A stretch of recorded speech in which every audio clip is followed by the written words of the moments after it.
Mi nombre es Guillermo Alberto Barrientos Tejeda. El día de hoy vamos a comprobar qué pasa con la caída de tensión en un circuito DC de resistencias en serie. Para este circuito utilizaremos un diagrama electrónico para poder hacer las conexiones respectivas de los diferentes componentes eléctricos que vamos a utilizar.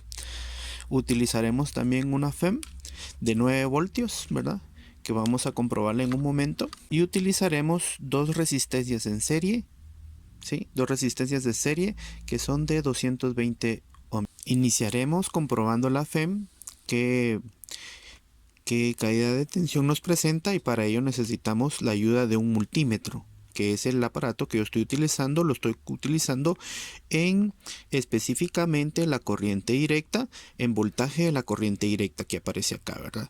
Y si nos damos cuenta, pues esta FEM nos presenta un voltaje aproximadamente o una caída de tensión de 8.84 volts. Para la construcción del circuito utilizamos, como habíamos dicho, el diagrama electrónico, el cual nos va a ayudar para poder verificar las conexiones. En este caso tenemos nuestra FEM, ¿verdad? De ahí nuevamente tenemos nuestra primera resistencia, ¿sí?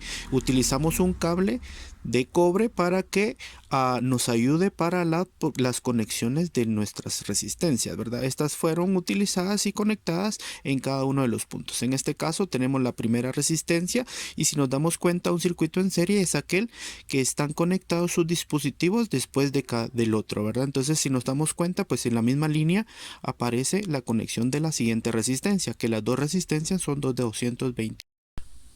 Para comprobar la caída de tensión en cada uno de los puntos, en este caso en cada una de las resistencias, vamos a utilizar entonces nuestro multímetro en de tensión, de caída de tensión en este caso, y vamos a conectarla el circuito a la FEM, ¿verdad?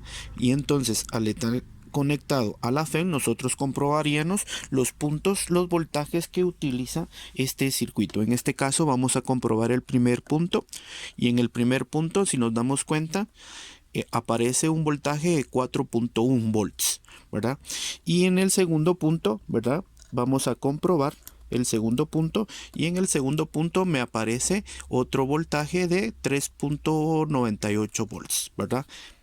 Esto comprueba la teoría de que en un circuito en serie de resistencias, la caída de tensión se divide en el número de resistencias que tenemos conectadas. Por ejemplo, en este caso nosotros tenemos conectadas dos resistencias, el voltaje nos dio 8.8 y se está dividiendo en dos, 4 en cada una de ellas. Si tuviéramos 3, este voltaje o esta caída de tensión se dividiría entre 3, y así sucesivamente.